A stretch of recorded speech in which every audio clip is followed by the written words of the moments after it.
Hey guys, hi, very good evening to all of you and welcome to the sessions. So, this is your master teacher Harsh Priyam and I'm in front of all of you with this new topic, a kind of very interesting, and that topic is that how to get rid of this phone addiction.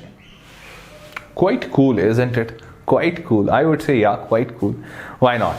So yeah, for me it is like very cool because I have a lot of this addiction. So for me it is absolutely kind of important topic. But the point is how to actually do it. Getting rid of phone. Shall we like throw it in a garbage box, or shall we like put it off, or shall we just use a old-fashioned Nokia 5310, or what should we do? What is the actually gateway to come out of it? Fine. So I'm going to talk about that today.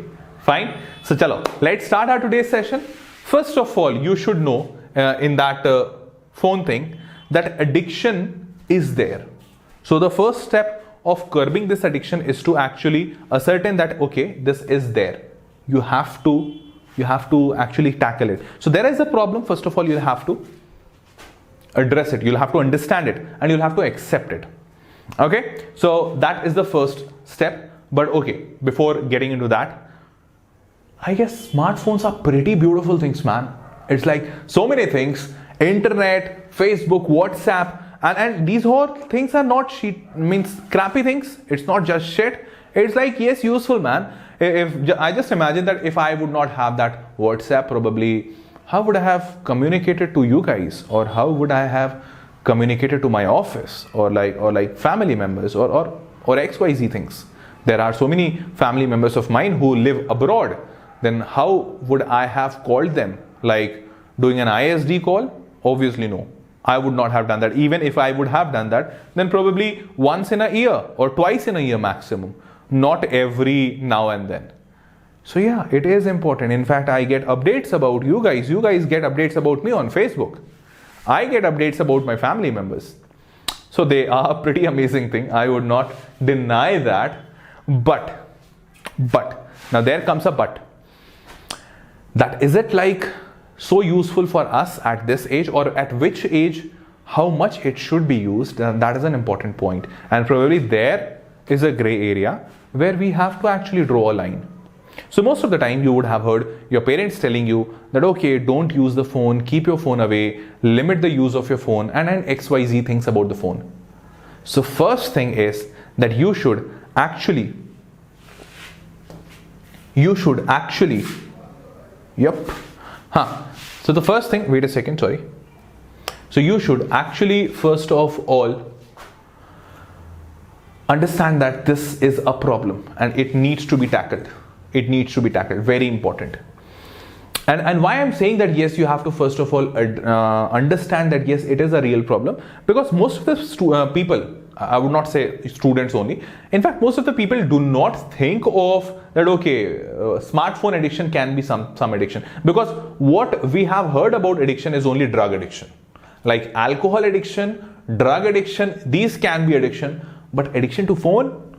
No, man. How can I be addicted to something like phone kind of thing? It's like you tomorrow say me that you are addicted to your bike.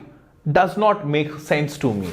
But believe me, it is very sensible. It is very senseful, and yes, it makes a sense. People are addicted to phones. Probably I'll just give you a status check. So right now there are multiple experiments going on in US countries and in like European countries and Western countries.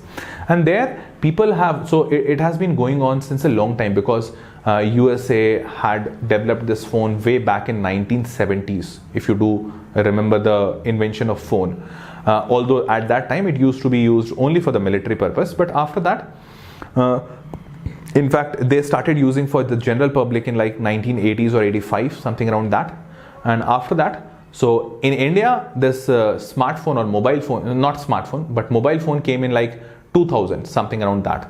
And so at that point of time, already 15 years was US people had already used it. So they were already knowing that some problem is there, something is not good. And they started researching it, that what's the problem. And eventually right now they have come up with X number of papers where they actually tell and code this problem, that this is a real and genuine problem, and which is massively increasing among teenagers, which among young students, young kids. They are completely consumed into phone, man. And in fact, they have also what you can say, figured out few kind of syndromes where student get, or a young kid gets into depression, because most of the time their parents are on phone, sitting in the same room, mom, dad, both of them are there on phone, and student or that young kid is all alone. So at many times it has led to depression. So it is a real problem, let me tell you that. And in fact, the entire world is fighting with that, but only those countries who have already witnessed this phone boom much before us. Although we are also witnessing it right now, but probably not by and large. Not a major segment of the society is not actually feeling this, or probably they are not ready to understand it. But since we are educated people, you are educated person, so you should understand that, okay, you have to actually tackle this because it is a real problem. Now the question arises, how to tackle it?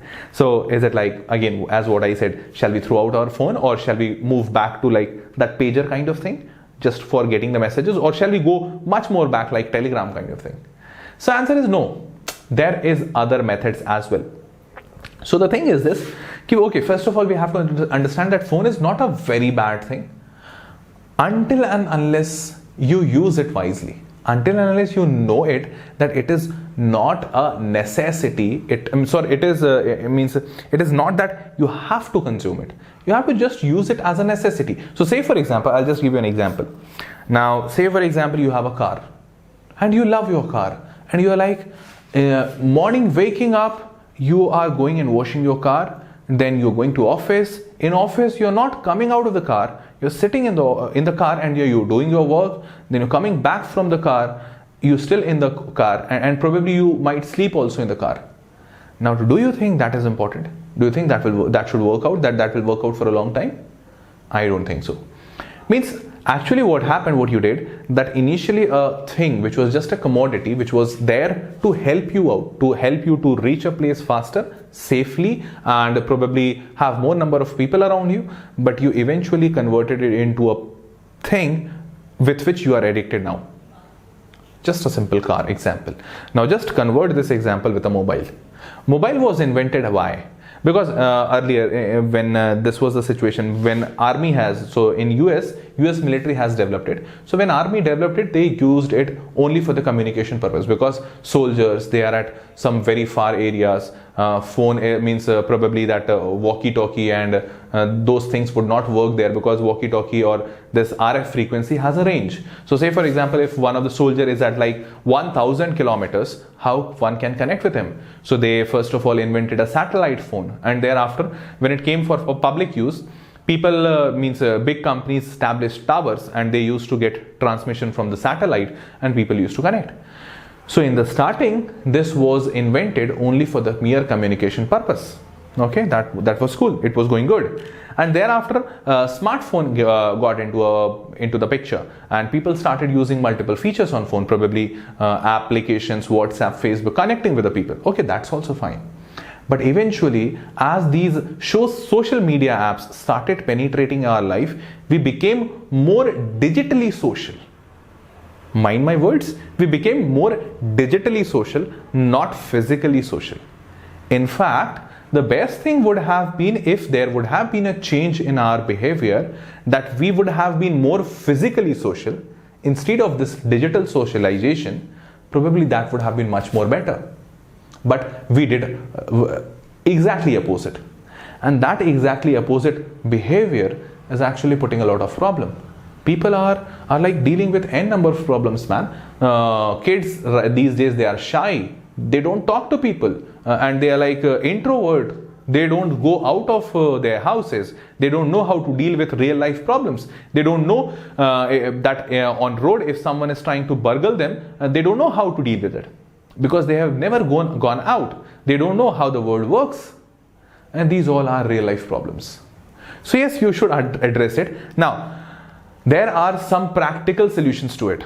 So what are those practical solutions? So once you have recognized the problem, now I'm just going to give you some 7 simple steps, simple points which you should follow, and these are just a breather, what you can say, initial set of points that you should follow. Eventually, if you are able to follow these points, probably things will be much more better, and you don't need to just switch off your phone and throw it. No, you don't need to do that. Probably you'll be on a better side. Okay, so let's start it. First point.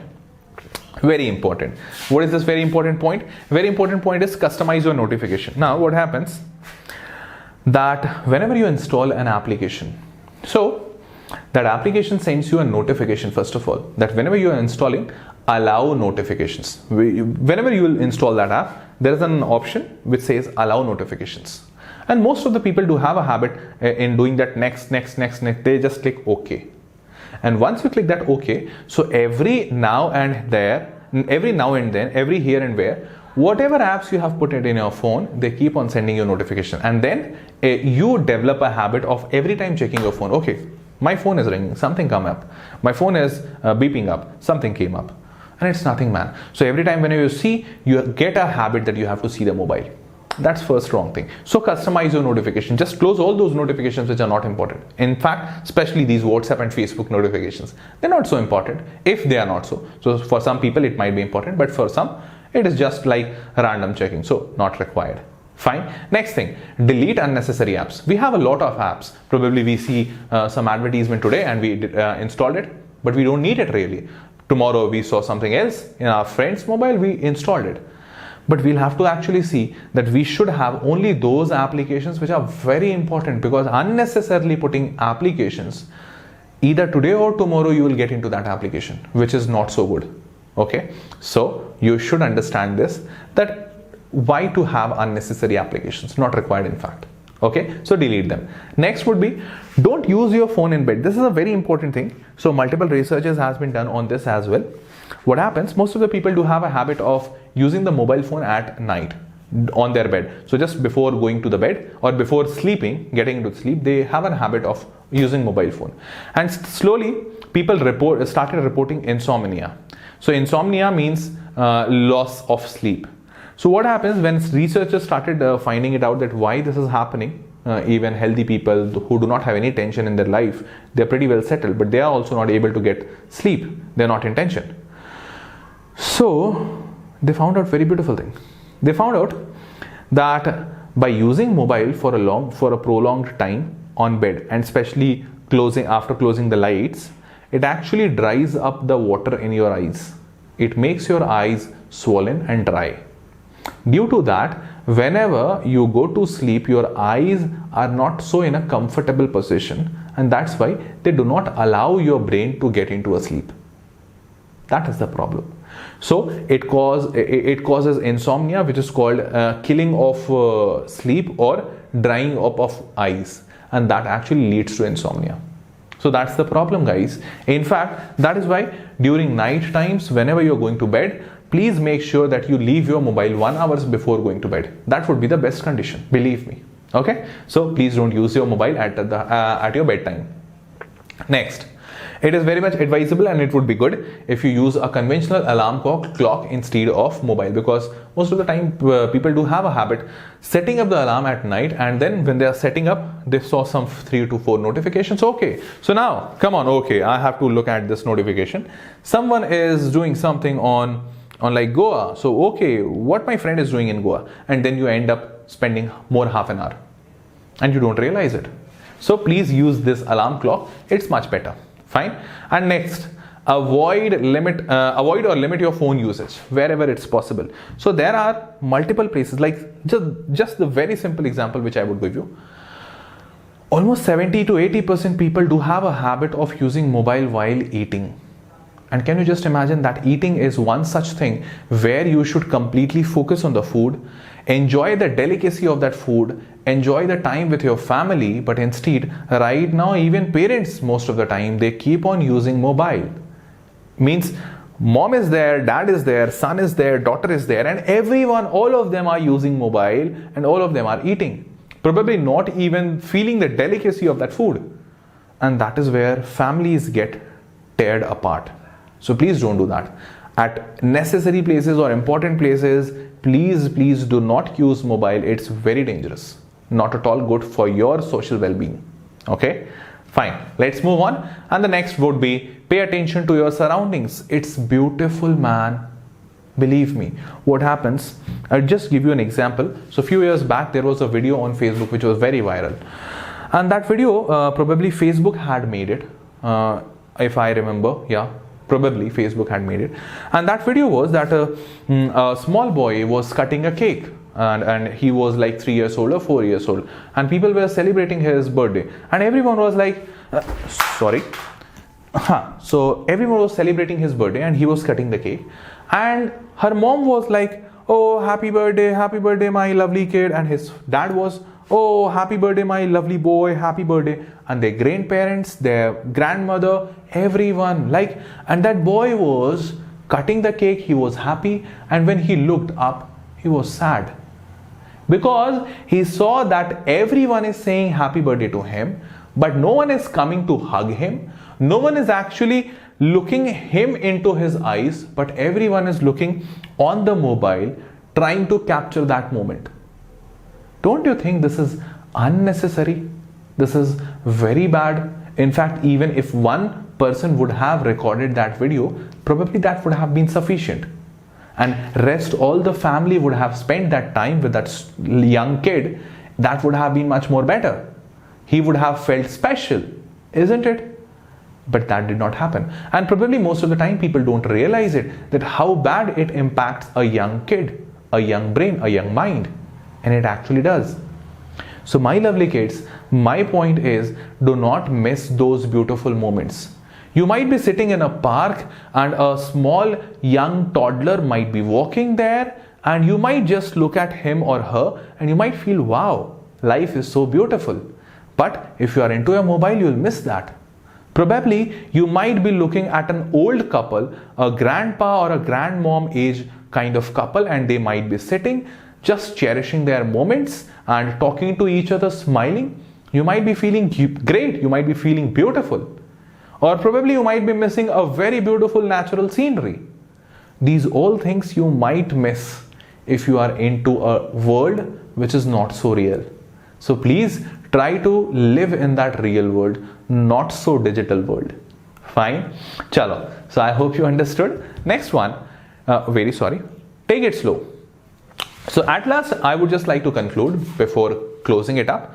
My objective or your objective should not be that we have to get into the old world again back. That we will not be using mobile, we would not be using WhatsApp, we would not be using Facebook, we would not be using this, we would not be using that, or probably we'll be having just a Nokia 5310. That is not the idea, because obviously mobile is itself not a bad thing. Mobile has not been developed with that bad intention, as like drugs. So probably if you know, drugs was invented way back again by military, because whenever a soldier gets shot, so it leads to immense pain and blood loss, and due to that pain many a times soldiers lose their life. So at that point of time there is an injection called as morphine. So that morphine is a type of drug, and that drug is also used as from the drug addicts, by the drug addicts. So that morphine is given to that soldier so that he should not feel that pain. So in fact that drugs was invented just to tackle that, but it came into normal public in general market, and it was started using people started using it as a wrong thing. So the same is happening with mobile. So mobile is not a bad thing. You have to just manage its uses. So you don't have to get into the old age, stone age again, but just you have to manage the things. Fine.